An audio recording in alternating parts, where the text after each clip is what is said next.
Good afternoon student. আগের ভিডিওগুলোতে তোমরা কেমিক্যাল বন্ডিং এর বিভিন্ন পোর্শন দেখেছো। তো আশা করি সাউন্ড যে প্রবলেমটা তোমাদের ছিল, সাউন্ড প্রবলেমটা আস্তে আস্তে দূর হচ্ছে। যেহেতু আগের দিনই আমি তোমাদের বলেছিলাম যে ক্লাসরুমে তোমাদের ভিডিও করছি, তো সেই কারণের জন্য কথাটা একটু হয়তো তোমাদের অন্যরকম শোনাচ্ছে। তবে আশা করছি যে সাউন্ড প্রবলেমটা আস্তে আস্তে ইমপ্রুভ হচ্ছেও। তো তোমরা সকলে ভিডিওগুলো দেখো এবং অবশ্যই কমেন্ট করো যে ভিডিওগুলো তোমাদের কেমন লাগছে। নাহলে আমিও বুঝতে পারছি না, তোমরা কমেন্ট করলে আমারও ভালো লাগবে যে তোমাদের যে বোঝার জায়গাগুলো করে দিতে পেরেছি। তো আমি ক্লাস ভিডিও সঙ্গে তোমাদের স্টাডি মেটেরিয়ালও দেবো ভিডিও আকারে। তো সেই জিনিসপত্রগুলো দেখো। আগের যে কেমিক্যাল বন্ডিং এর যে ভিডিও তোমরা লাস্ট যেটা দেখেছো, সেখানে আমরা কেমিক্যাল বন্ডিং কিভাবে তৈরি হয়, তার আয়নিক বন্ড, কোভ্যালেন্ট বন্ড পর্যন্ত আমরা দেখেছি। সেখানে পাই বন্ড, সিগমা বন্ড দ্বারা জিনিসপত্রগুলো আমরা দেখেছি। আজকে যেটা আমরা দেখবো, this is coordinate bond. Coordinate বন্ডটা কি না, কোঅর্ডিনেট বন্ড হচ্ছে বন্ড মানে যে কোনো তোমার দুটো বন্ডিং পার্ট থাকবে। সেটা হচ্ছে কি, এখানে হতে পারে সেটা এ, সেটা হতে পারে বি, ঠিক আছে। কোঅর্ডিনেট বন্ডের ক্ষেত্রে কিন্তু অবশ্যই তোমার কি থাকবে না, অবশ্যই তোমার দুটো ডিফারেন্ট পার্ট থাকবে এবং দুটো ডিফারেন্ট পার্টের মধ্যে একজন হবে ইলেকট্রন রিচ, আরেকজন হবে ইলেকট্রন ডেফিসিয়েন্ট, ঠিক আছে। তাহলে ইলেকট্রন ডেফিসিয়েন্ট আর ইলেকট্রন রিচ এর মধ্যে কি জিনিসপত্র রয়েছে? ইলেকট্রন রিচ মানে কি না, তার প্রচুর ইলেকট্রন রয়েছে। আবার ইলেকট্রন ডেফিসিয়েন্ট মানে কি না, তার ইলেকট্রন নেই, সে ইলেকট্রন নিতে পারে। এটাকে এইভাবে ডিফাইন করা যেতে পারে যে ধরো দুই বন্ধু বিজনেস করতে নেমেছে। একজন বন্ধুর খুব ভালো লোকেশনের জায়গা রয়েছে, আরেকজন বন্ধুর কি রয়েছে না, তোমার অনেক টাকা রয়েছে। তাহলে যে বন্ধুর জায়গা রয়েছে সে বন্ধু আরেক বন্ধুকে কি বলবে না, আরেক বন্ধুকে বলবে যে তুমি তোমার যে টাকাটা আমার জায়গায় ইনভেস্ট করলে কি হবে, দুজনেই একটা বিজনেস তৈরি করতে পারবে। ঠিক তেমনি ভাবে এখানে কি হচ্ছে না, দুটো পার্ট রয়েছে, দুটো অ্যাটম রয়েছে। একজন হচ্ছে কি ইলেকট্রন রিচ, প্রচুর ইলেকট্রন রয়েছে, আরেকজন ইলেকট্রন নেওয়ার মতো জায়গা রয়েছে। যদি এইরকম কন্ডিশন হয়ে থাকে তাহলে ইলেকট্রন রিচ কোথায় যাবে না, ইলেকট্রন রিচ ইলেকট্রন ডোনেট করবে কাকে না, যে ইলেকট্রন ডেফিসিয়েন্ট রয়েছে। অবশ্যই তাকে ইলেকট্রন নেওয়ার মতো ক্যাপাবিলিটি তার থাকতে হবে, ক্যাপাসিটি থাকতে হবে। নাহলে এমন কাউকে তুমি দেবে না বা এমন কাউকে ইলেকট্রন দেওয়া হবে না যার ইলেকট্রন নেওয়ার ক্ষমতা নেই। যদি ইলেকট্রন নেওয়ার ক্ষমতা থাকে তবেই কিন্তু সেই ইলেকট্রনগুলো কালেক্ট করতে পারবে, ঠিক আছে। এইবার দেখো যে আমরা ইলেকট্রনটা নিলাম, তো ইলেকট্রনটা একজনের কাছ থেকে আরেকজনের কাছে গেল, কিন্তু কি এমন ভাবে যাবে যে এও কিন্তু ইলেকট্রন ইউজ করবে, বিও কিন্তু ইলেকট্রন ইউজ করবে। দ্যাট মিনস এদের মধ্যে যে বন্ডটা তৈরি হবে, সেই বন্ডের মধ্যে দুটো ইলেকট্রন, সেই দুটো ইলেকট্রন এও ব্যবহার করবে, এও ব্যবহার করবে। এই জন্য এই ধরনের বন্ডকে বলি আমরা কোঅর্ডিনেট বন্ড। এবং এই বন্ড ডিটেক্ট করি কিরকম ভাবে না, অ্যারো চিহ্ন দ্বারা। এই অ্যারো চিহ্ন দ্বারা বন্ডটাকে বোঝানো হয়। বন্ডটাকে এভাবেই আমরা বুঝি, অ্যারো চিহ্ন দ্বারা বন্ডটাকে আমরা বুঝি, ঠিক আছে। তো একেই বলছি আমরা কোঅর্ডিনেট বন্ড।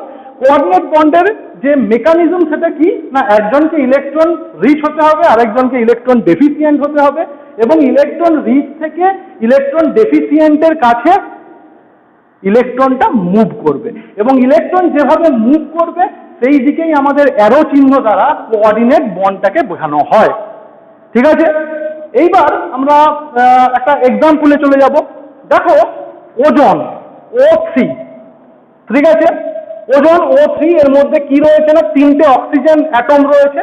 আমরা জানি অক্সিজেনের বাইরের কক্ষে বা অক্সিজেনের টোটাল ইলেকট্রন কটা, hydrogen, helium, lithium, beryllium, boron, carbon, nitrogen, oxygen, 8টা ইলেকট্রন।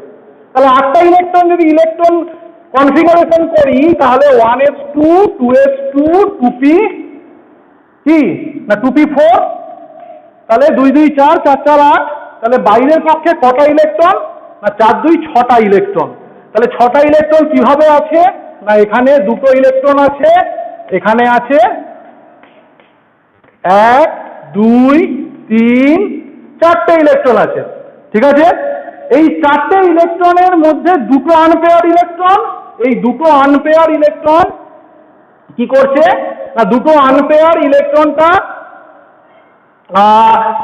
তোমার অন্য অক্সিজেন অ্যাটমের সঙ্গে বন্ড তৈরি করছে। না সেই অক্সিজেন অ্যাটমের সঙ্গে যখন বন্ড তৈরি করছে, এই দুটো আনপেয়ার ইলেকট্রন দিয়ে বন্ড তৈরি হবে। তাহলে আলটিমেট বন্ড কিভাবে তৈরি হচ্ছে দেখে নাও। আলটিমেট বন্ড তৈরি হচ্ছে এইভাবে যে দুটো আনপেয়ার ইলেকট্রন যেটা রয়েছে এবং দুটো পেয়ার ইলেকট্রন রয়েছে এই অক্সিজেনের এখানে দুটো ইলেকট্রন পেয়ার, এখানে দুটো ইলেকট্রন পেয়ার, এখানে দুটো ইলেকট্রন আনপেয়ার অবস্থায় রয়েছে। এরা বন্ড করছে কি না আর একটা অক্সিজেনের সঙ্গে বন্ড করছে। এইবার যে দুটো অক্সিজেন এটা তৈরি হয়েছে অলরেডি O2, এই O2-র দুটো ইলেকট্রন কাকে মুভ করাচ্ছে? না এই দুটো ইলেকট্রন মুভ করাচ্ছে আর একটা অক্সিজেনে। যে কোনো একটা অক্সিজেনের দুটো ইলেকট্রন যে পেয়ার রয়েছে, সেই দুটো ইলেকট্রন পেয়ারের একটা পেয়ার আর একটা অক্সিজেনকে ডোনেট করছে সে। এমনি অক্সিজেনের বাইরের কক্ষে 6টা ইলেকট্রন, আর দুটো ইলেকট্রন পেলে সে অক্টেট ফিল হবে, 8টা ইলেকট্রন পাবে। তার মানে দেখো এই অক্সিজেনটার 1 2 3 4 5 6 7 8, আবার এই অক্সিজেনটার 1 2 3 4 5 6 7 8 হয়ে গেল। এই অক্সিজেনটার 1 2 3 4 5 6, এখান থেকে দুটো এসছে 7 8। তার মানে গোটা ইলেকট্রনটার গোটা মলিকুলটার মধ্যে এই একখানা হচ্ছে কি বন্ড? না কোঅর্ডিনেট বন্ড। আর ওপরের দুটো তো অলরেডি বুঝতে পেরেছো, সেটা হচ্ছে কি না কোভ্যালেন্ট বন্ড। তার মানে ওজোন একটা এমন মলিকুল যার মধ্যে দুটো কোভ্যালেন্ট বন্ড আছে আর একটা কোঅর্ডিনেট বন্ড আছে, ঠিক আছে। এইভাবে ওজনের ছাড়াও যদি আর কোনো এক্সাম্পল থাকে, যেমন ধরো আমি এটা মুছছি, যেমন ধরো H3O+, H3O+টা কিরকম হবে? আমরা জানি ওয়াটার মলিকুল এইটা, সেই ওয়াটার মলিকুলে অক্সিজেনের দুটো ইলেকট্রন পেয়ার রয়েছে। সেই দুটো ইলেকট্রন পেয়ারের মধ্যে একটা ইলেকট্রন পেয়ার H+ কে দান করবে। এইটা হবে কোভ্যালেন্ট বন্ড আর এটা হবে কোঅর্ডিনেট বন্ড, ঠিক আছে। এইভাবে কোঅর্ডিনেট বন্ড অ্যারো চিহ্ন দ্বারা প্রকাশ করা হয়। অ্যারো যেদিকে মুভ করছে ইলেকট্রন সেদিকেই যাচ্ছে, ঠিক আছে। আচ্ছা, এরপরে দেখো আমি যেটা বলছি সেটা হচ্ছে কি না পরীক্ষায় কোশ্চেন পড়ে এমন একটা মলিকুলের নাম করো, মুছছি এটা, এমন একটা মলিকুলের নাম করো যেখানে 3 ধরনের বন্ড, 3 ধরনের কি বললাম না, number 1 ionic, number 2 covalent, number 3 coordinate. 3 ধরনের বন্ড সেখানে প্রেজেন্ট থাকবে। এমন একটা মলিকুলের নাম বলো যেখানে 3 ধরনের বন্ড প্রেজেন্ট থাকবে। সেই মলিকুলটা কি না অ্যামোনিয়াম ক্লোরাইড, NH4Cl। NH4Cl-টা কি না NH4Cl অ্যামোনিয়াম ক্লোরাইড। একে যদি তুমি ভাঙো প্রথমে কি হবে না দাঁড়াবে NH4+ Cl-। তাহলে এই যে প্লাস মাইনাসের মধ্যে কি বন্ড তৈরি হয়েছে না এই প্লাস মাইনাসের মধ্যে যে bond, this is ionic bond, ঠিক আছে। উল্টো দিকে আমি যদি NH4 কে ভাঙি তাহলে কি হবে NH3। আর এই যে ইলেকট্রন ছিল নাইট্রোজেনের, তোমরা জানো আমরা হাইব্রিডাইজেশনে করেছি না অ্যামোনিয়া স্ট্রাকচারে নাইট্রোজেনের ইলেকট্রন পেয়ার থাকে। সেই নাইট্রোজেনের ইলেকট্রন পেয়ার কি হবে না এখানে তোমার H+ কে ইলেকট্রন দান করবে, করলে হবে কি NH4+ হবে। এই যে বন্ডটা, এই বন্ডটা কি, এই বন্ডটা হচ্ছে কোঅর্ডিনেট বন্ড, কোঅর্ডিনেট বন্ড, ঠিক আছে। আর অ্যামোনিয়ার মধ্যে দেখতে পাচ্ছ নিশ্চয় আমি এখানে করছি, আচ্ছা ওদিকটা করি তাহলে বোঝা যাবে। অ্যামোনিয়ার মধ্যে যে বন্ড রয়েছে সেটা অলরেডি তো তোমরা দেখেছো। অ্যামোনিয়ার মধ্যে নাইট্রোজেনের মধ্যে এই যে তিনটে হাইড্রোজেন লেগে রয়েছে, দোজ আর কি কোভ্যালেন্ট বন্ড। তাহলে covalent bond, coordinate bond, ionic bond. তাহলে তিন ধরনের বন্ড আমরা এখানে দেখতে পেলাম একটা সিঙ্গেল মলিকুলের মধ্যে। তাই পরীক্ষায় কোশ্চেন আসে যে এমন একটা মলিকুলের নাম বলো যেখানে তিন ধরনের বন্ড তোমরা দেখতে পাবে। ঠিক আছে?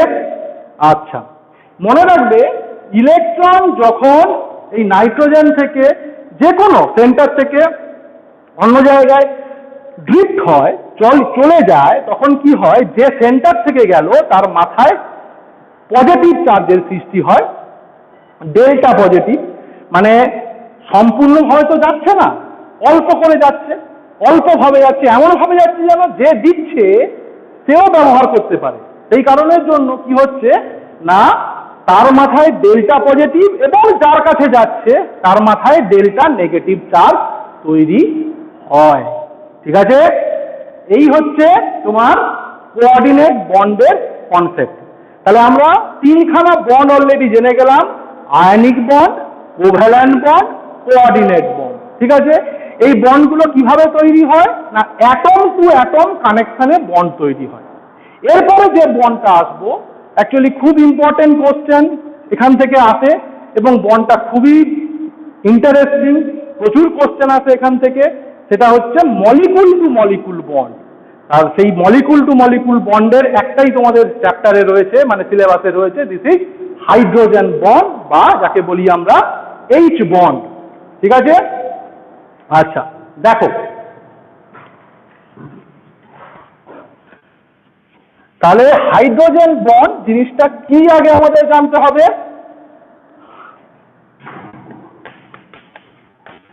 হাইড্রোজেন বন্ড, হাইড্রোজেন বন্ডটা কি? দেখো, হাইড্রোজেন বন্ড হচ্ছে যে এটা মেনলি প্রথমে বলে থাকি এটা মলিকুল টু মলিকুল বন্ড। কিরকম? ধরো হাইড্রোজেনের সঙ্গে কোনো একটা ইলেকট্রোনেগেটিভ অ্যাটম যুক্ত আছে, this is x. X means electronegative atom. Electronegative মানে ইলেকট্রনের প্রতি তার অ্যাট্রাকশন রয়েছে। যেমন কি হ্যালোজেন, হ্যালোজেন, আর কি হতে পারে, অক্সিজেন হতে পারে, নাইট্রোজেন হতে পারে। এরা প্রত্যেকেই কি না electronegative atom. Halogen, oxygen, nitrogen, এই যে ইলেকট্রোনেগেটিভ অ্যাটম যদি এক্সের মানে হাইড্রোজেনের সঙ্গে যুক্ত থাকে, কিভাবে যুক্ত থাকবে, এখানে যে বন্ডটা, this is the coordinate, covalent bond. Covalent bonding এ যদি যুক্ত থাকে তাহলে কোভ্যালেন্ট বন্ড মানে কি, এখানে দুটো ইলেকট্রন থাকবে এবং সেই ইলেকট্রনের প্রতি এই এক্স এর একটা এক্সট্রা টার্ন থাকে, যেহেতু ইলেকট্রোনেগেটিভ বন্ড। ফলে কি হয়, এই যে এইচ এক্স এ ইলেকট্রন পেয়ারটা ঠিক মাঝামাঝি না থেকে এক্স এর দিকে ঘেঁষে থাকে। ফলে এক্স এর দিকে ঘেঁষে থাকলে কি হবে, এক্স এর মাথায় একটা নেগেটিভ চার্জ তৈরি হয় এবং সেটাকে ব্যালেন্স করার জন্য হাইড্রোজেনের মাথায় পজিটিভ চার্জ তৈরি হয়। কেন ডেল্টা দিয়েছি, লিটল বিট, অল্প, স্মল, সেই কারণের জন্য আমি ডেল্টা দিয়েছি। ঠিক আছে? এইবার এইরকম কন্ডিশন যখন হচ্ছে, তখন আমি পুরোটা মুছি, তাহলে লিখতে পারবো ভালো করে। এইরকম কন্ডিশন যখন হচ্ছে, একটা হাইড্রোজেন যখন একটা ইলেকট্রোনেগেটিভ অ্যাটমের সঙ্গে যুক্ত রয়েছে, ফলে এর মাথায় ডেল্টা নেগেটিভ ডেল্টা পজিটিভ তৈরি হয়েছে due to this type of মানে অ্যাটম। ঠিক আছে? ফলে কি হয়, তখন এর কাছে যদি এইরকম আরেকটা সেম মলিকুল অথবা এর কাছে যদি একটা ডিফারেন্ট মলিকুল আসে, কিরকম না, ধরো ওয়াই আছে, Y must be electronegative atom অবশ্যই। তাহলে কি হবে, এরও এখানে delta positive delta negative, delta positive delta negative. তাহলে কি হবে, সেম অ্যাটম হলেও এই যে ডেল্টা নেগেটিভ ডেল্টা পজিটিভের মধ্যে একটা অ্যাট্রাকশন ফোর্স তৈরি হবে। এই যে অ্যাট্রাকশন ফোর্স অথবা ডিফারেন্ট অ্যাটমের ইলেকট্রোনেগেটিভের সঙ্গে এই হাইড্রোজেনেরও একটা অ্যাট্রাকশন ফোর্স তৈরি হবে। এই যে অ্যাট্রাকশন ফোর্স, একে বলছি আমরা এইচ বন্ড বা হাইড্রোজেন বন্ড। এইচ বন্ড বা হাইড্রোজেন বন্ড, এটা ট্রু বন্ড নয়। এক্ষেত্রে জাস্ট অ্যাট্রাকশনের জন্য বন্ডটা তৈরি হয়। সেই কারণের জন্য এই বন্ডিং এর স্ট্রেংথ নর্মাল ন্যাচারাল যে ইলেকট্রন শেয়ারিং এ বন্ড হয় তার তুলনায় এই বন্ড অনেক উইক, এর স্ট্রেংথ কম। কিন্তু যে পরিমাণ স্ট্রেংথ এর রয়েছে তার জন্য একটা মলিকুলের অনেক ফিজিক্যাল ইভিন অনেক কেমিক্যাল নেচারেরও পরিবর্তন ঘটায় বলে হাইড্রোজেন বন্ড সিলেবাসে খুব ইম্পর্টেন্ট একটা পোরশন। এই হাইড্রোজেন বন্ড খুব একটা পার্টিকুলার জায়গা ভালো করে বুঝতে হবে হাইড্রোজেন বন্ড কিভাবে তৈরি হয়। না, হাইড্রোজেন বন্ড যখন হাইড্রোজেনের সঙ্গে কোনো ইলেকট্রোনেগেটিভ অ্যাটম কোভ্যালেন্ট বন্ডিং এ যুক্ত থাকে তখন কি হয় না, ইলেকট্রনের প্রতি আকর্ষণের জন্য যে ইলেকট্রোনেগেটিভ অ্যাটমের উপর ডেল্টা নেগেটিভ, এদিকে ডেল্টা পজিটিভ চার্জ তৈরি হয় এবং তার কাছে যদি অন্য কোনো এইরকম মলিকুল বা সেম মলিকুল আছে তারও হাইড্রোজেনের সঙ্গে থ্রু হাইড্রোজেন বন্ড হচ্ছে বলে নামটা হচ্ছে হাইড্রোজেন বন্ড। ঠিক আছে, একেই বলছি আমরা হাইড্রোজেন বন্ড।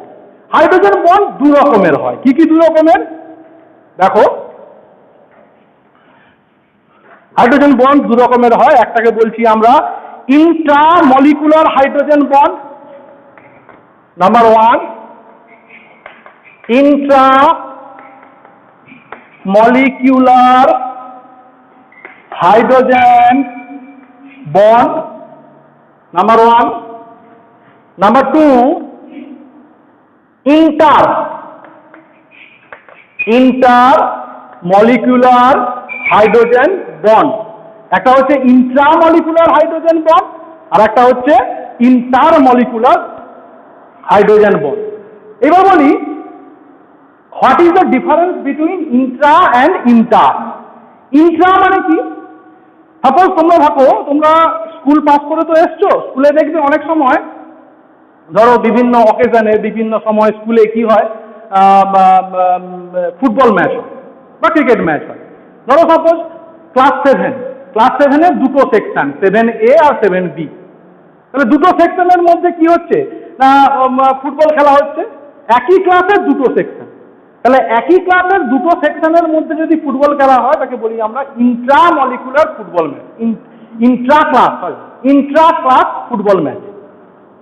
অলরাইট, আমরা যদি দেখি যে football match between two different class 7, class 8, then it is called inter class football match. Inter, তাহলে ইন্টার আর ইন্ট্রার মধ্যে কি না, একই ক্লাসের দুটো সেকশন যদি হয় তাহলে তাকে বলবো আমরা ইন্ট্রা, আর দুটো আলাদা যদি ক্লাস হয় তাহলে বলবো inter. This is the difference between Intra and inter. এবং সেই কনসেপ্টটাকেই এখানে লাগাবো। যদি একটা মলিকুলের মধ্যেই হাইড্রোজেন বন্ড হয়, সাপোজ ধরো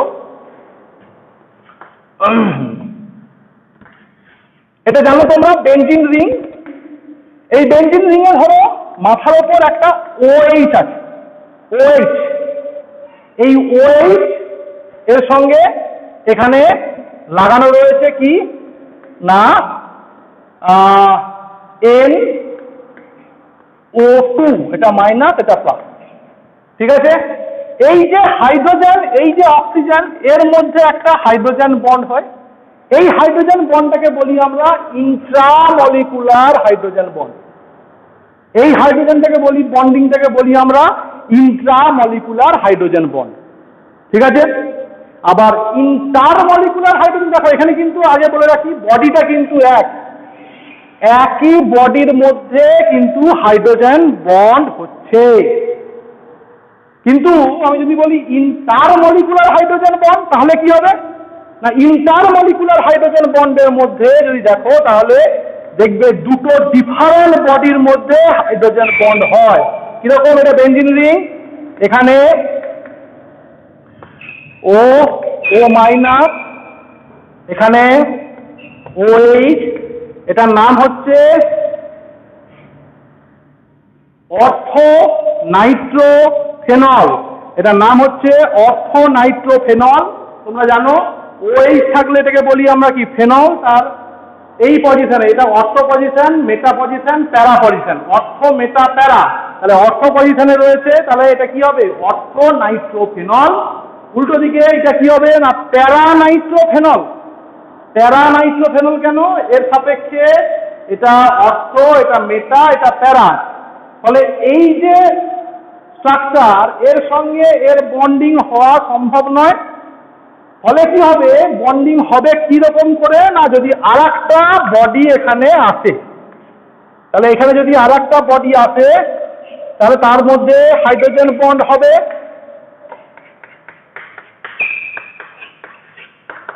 এই যে হাইড্রোজেন এটার সঙ্গে যে bond, this is intermolecular hydrogen bond. আশা করি তোমাদের জিনিসটা ক্লিয়ার হয়েছে। What is intramolecular?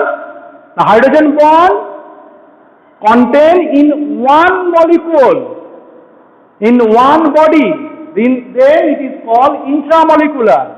But hydrogen bond created between two different bodies, then it is called intermolecular hydrogen bond. দেখো এইটা একটা বডি,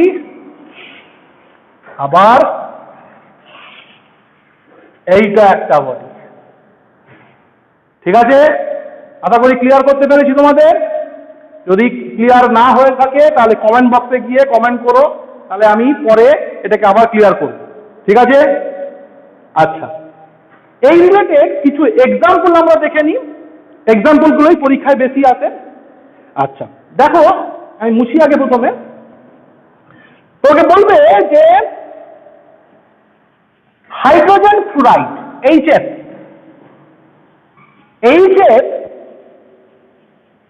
একটা তো সিঙ্গেল মলিকুল, এটা কিন্তু সিঙ্গেল মলিকুল হিসেবে থাকে না। HF hydrogen fluoride single molecule হিসেবে থাকে না। কিভাবে থাকে? এই মলিকুলটা থাকে এইভাবে থাকে যে এটা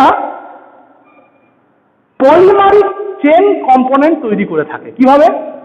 দেখতে পাচ্ছ হাইড্রোজেনের এইটা হবে ডেল্টা পজিটিভ, এটা হবে ডেল্টা নেগেটিভ। HF থাকে এইভাবে।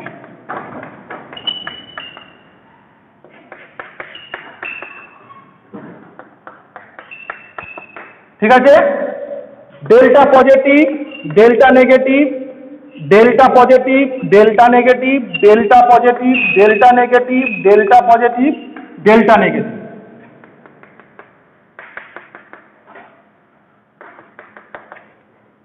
দেখো এই যে একটা হাইড্রোজেন বন্ড, এখানে একটা হাইড্রোজেন বন্ড, এখানে একটা hydrogen bond. This is obviously intermolecular hydrogen bond, সব ডিফারেন্ট বডির মধ্যে হচ্ছে।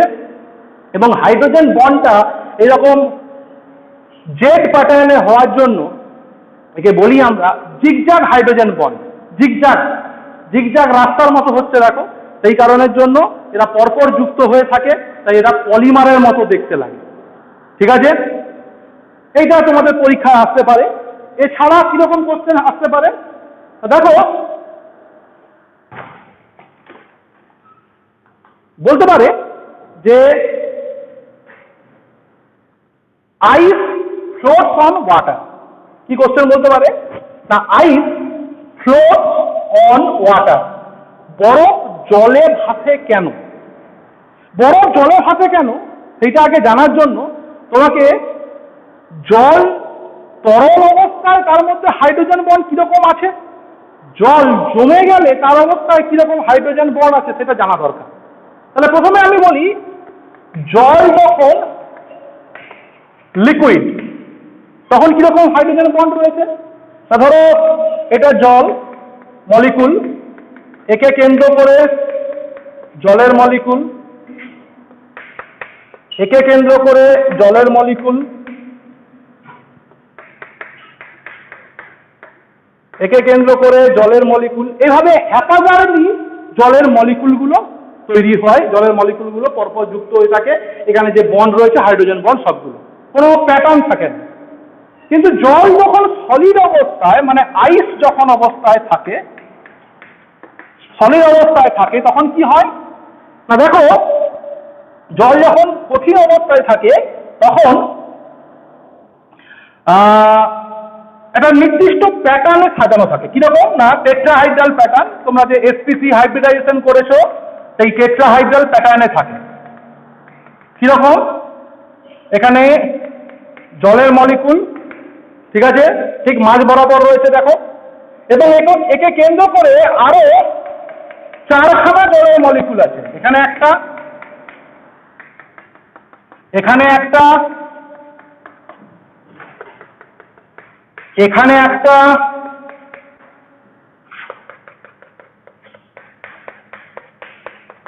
এখানে একটা, 4খানা জলের মলিকুল আছে। সেই 4খানা জলের মলিকুল, একটা জলের মলিকুলকে কেন্দ্র করে 4খানা জলের মলিকুল রয়েছে এবং সেটা একটা নির্দিষ্ট প্যাটার্নে সাজানো রয়েছে। This is the tetrahedral pattern.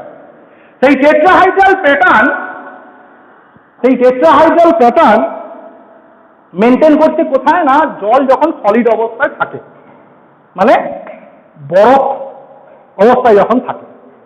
এখন তোমরা ক্লাস 10-এ 9-এ পড়েছো, জল যখন জমে বরফ হয় তার আয়তন বৃদ্ধি হয়। সেই কারণের জন্য আমাদের বলা হয় কি, কাচের বোতলে জল রাখতে না, কাচের বোতলে জল রাখলে কাচের বোতল ফেটে যাবে, আয়তন বৃদ্ধি হচ্ছে। কেন আয়তন বৃদ্ধি হয়? দেখো, জল যে এইরকম করে সুন্দরভাবে সাজানো রয়েছে তার জন্য ভেতরে অনেক ফাঁকা জায়গা থাকে, ফাঁকা জায়গা থাকে, একে বলি আমরা ভয়েড স্পেস। সেই ভয়েড স্পেসের জন্য জলের আকারটা বড় হয়েছে, জলের আকারটা বড় হয়েছে। সেই আকার বড় হওয়ার জন্য কি হয়, জল জমে যখন বরফে আয়তনটা বাড়ে, ঠিক আছে।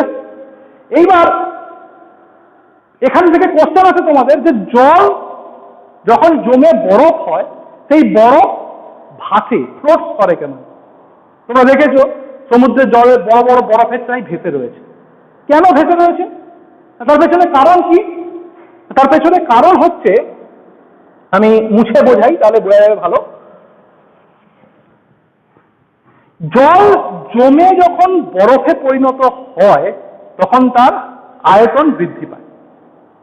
আমরা একে যদি আমরা ডেনসিটি দিয়ে প্রকাশ করি তাহলে আমরা জানি ডেনসিটি ডি সমান কি না, এম বাই, বা এটা বড় এমই ধরো, M by V, D is equal to M by V. তাহলে অবভিয়াসলি যেহেতু জল, তরলের ক্ষেত্রে মলিকুলার ওয়েট যা হবে সলিডের ক্ষেত্রে মলিকুলার ওয়েট একই হবে। তার মানে molecular weight of liquid water সমান মলিকুলার ওয়েট সলিড ওয়াটার। কোনো দ্বিধাদ্বন্দ্ব নেই, কারণ জল তো, তার মলিকুলার ওয়েট তো আর লিকুইড আর সলিডে আলাদা হয়ে যাবে না, একই হবে।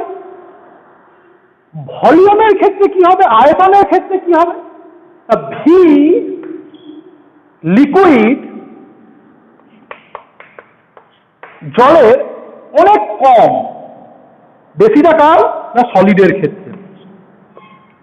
সলিড ভলিউম, সরি হ্যাঁ, সলিড ওয়াটার, ঠিক আছে। তার মানে সলিড অবস্থায় ভলিউমটা অনেক বেশি, কারণ এর আকৃতিটা এত বড় হয়ে যাচ্ছে। লিকুইড অবস্থায় জল হেফাজত হাইড্রোজেন বন্ড করার জন্য খুব কাছাকাছি চলে আসে।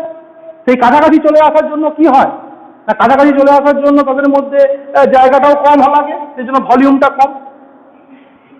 এইভাবে আমি যদি ডেনসিটির ক্ষেত্রে বসাই তাহলে দেখবো এমটা সমান, মানে এমটা ফিক্সড। তাহলে এমটা যদি ফিক্সড হয় আমরা লিখতে পারি or D proportional to 1/v। তার মানে ভি যদি বাড়ে ডি কমবে, আবার ভি যদি কমে ডি বাড়বে। আর আমরা জানি যার ডেনসিটি বেশি সে নিচে থাকবে, মানে সে নিচে ডুবে যাবে, আর যার ডেনসিটি কম সে উপরের দিকে থাকবে। তোমরা প্র্যাকটিক্যালি যখন ভিডিও আমি করে দেখাবো তখন দেখবে, আমরা যখন নাইট্রেটের রিং টেস্ট করি, রিং টেস্ট বলয় পরীক্ষা নাইট্রেট মূলকের, তখন আমরা জলের মধ্যে মানে সলিউশনের মধ্যে যখন কনসেন্ট্রেটেড সালফিউরিক অ্যাসিড ঢালি তখন নিচে সালফিউরিক অ্যাসিড ওপরে জল থাকে। কারণ সালফিউরিক অ্যাসিডের ডেনসিটি বেশি, সেই জন্য নিচে জলটা উপরে যাবে। তাই যার ডেনসিটি বেশি হবে সে ডুবে যাবে, আর যার ডেনসিটি কম হবে সে উপরে ভাসতে থাকবে। ঠিক আছে, এবার দেখো আমি যদি বলি ভলিউম সলিড ওয়াটারের, তার ভলিউমটা অনেক বেশি। ভলিউম বেশি মানে কি? Density com.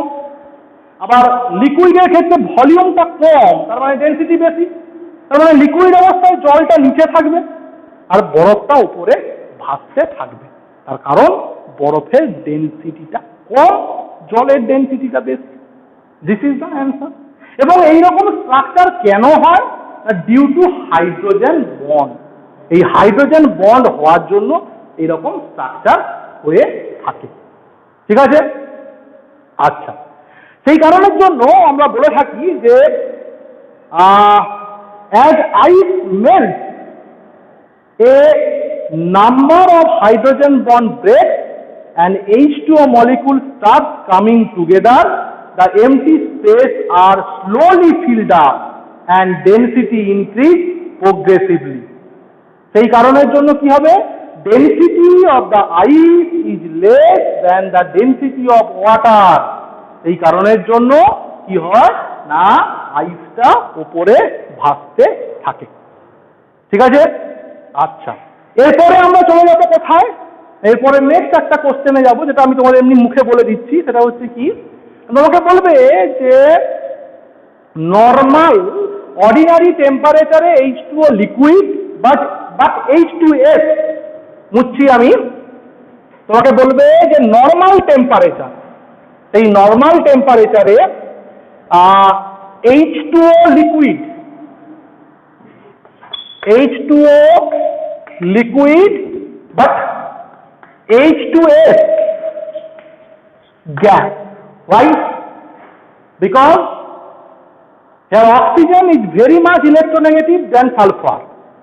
So oxygen bearing hydrogen form a hydrogen bond, and whereas sulfur cannot form the hydrogen bond. And due to this reason, due to number of hydrogen bonds present in water, so at ordinary temperature it is liquid, but H2S is single molecule due to lack of hydrogen bond, due to absence of hydrogen bond, and due to this reason H2S is gas. So পরীক্ষায় তোমাদের এই কোশ্চেনটাও আসে। Next যে hydrogen bonding এর কোশ্চেনটা বলে আজকে সেশনটা and করব, সেটা কি, দুটো কম্পাউন্ড দেওয়া রয়েছে, যেটা এখানে আমরা ইন্ট্রা এবং ইন্টার মলিকুলারে দেখাচ্ছিলাম। সেটা হচ্ছে কি না, একটা হচ্ছে অর্থো নাইট্রোফেনল, একটা হচ্ছে অর্থো নাইট্রোফেনল, আর একটা হচ্ছে প্যারানাইট্রোফেনল।